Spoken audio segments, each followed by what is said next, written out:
Cache क्या होता है? कैच भी बोला जाता है इसे, कैशे भी कुछ लोग प्रोनाउंस करते हैं। एक्चुअली ये है क्या, एंड हर बार हम लोग बोलते हैं कि कैशे क्लियर करना है, मेमोरी क्लियर कर दो, कैश मेमोरी क्लियर कर दो, उसके बाद प्रॉब्लम सॉल्व हो जाएगी। तो इसका मतलब क्या है एंड क्या होता है, आज के इस वीडियो में हम लोग यही जानेंगे।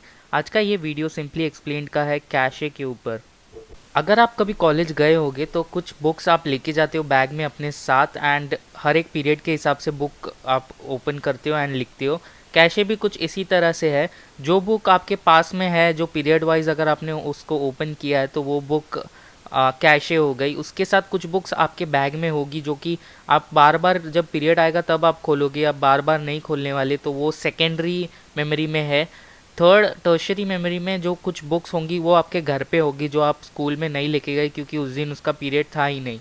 सो कुछ इस तरह से ही काम करता है कैशे। जो मेमोरी, जो चीज़ें आपको बार बार चाहिए होती है वो मेमोरी के पास में रखी होती है। फिर सेकेंडरी मेमोरी में कुछ चीज़ें रखी होती है जो बार बार नहीं चाहिए बट चाहिए होगी प्रोग्राम को। एंड टर्शरी मेमोरी में चीज़ें रखी होती है जो कभी नहीं चाहिए होगी या बाद में फिर कभी इस्तेमाल में आए तभी। तो ये मेमोरी इसी तरह काम करती है एंड कैशे भी इसी तरह काम करता है। कैशे की दो फंडामेंटल राइट्स है। पहली वाली कि वो फास्टर है as compare to secondary and tertiary memory. यानी क्या, यानी सेकेंडरी और टर्शरी मेमोरी से वो फास्टर है, बट एक और लिमिटेशन है उसमें कि वो लिमिटेड होती है, उसकी स्पेस बहुत कम होती है, कुछ एमबी में होती है स्पेस। सो मतलब फॉर एग्जांपल अगर आपने सीपीयू कैशे देखा होगा, बहुत अलग अलग टाइप के कैशेज़ होते हैं, CPU cash, browser cash and बहुत सारे अलग अलग टाइप के कैश होते हैं। सो जो भी कैश मेमोरी होगी वो बहुत लिमिटेड होगी, कुछ एमबी में होगी, जबकि सेकेंडरी और टर्शरी मेमोरी कुछ जीबी में हो सकती है एंड इवन टीबी में भी होती है।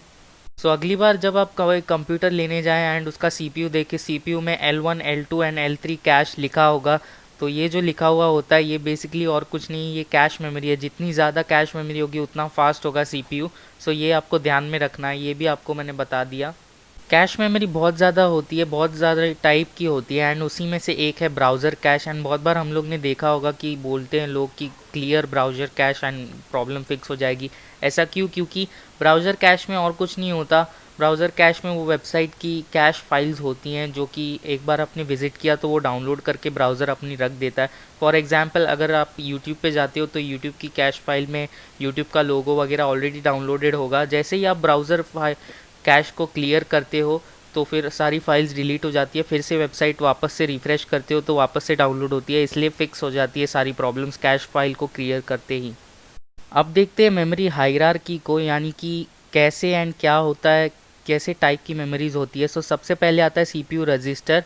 सो सीपीयू की खुद की कुछ रजिस्टर में मेमोरी होती है जो कि वो कैलकुलेशन के टाइम यूज़ करता है, हर एक सीपीयू में होती है। फिर L1 L2 and L3 cash, ये तो आपके सीपीयू के साथ आप बाय करते हो तब वो लिखा हुआ आता है आपके सीपीयू के साथ ही।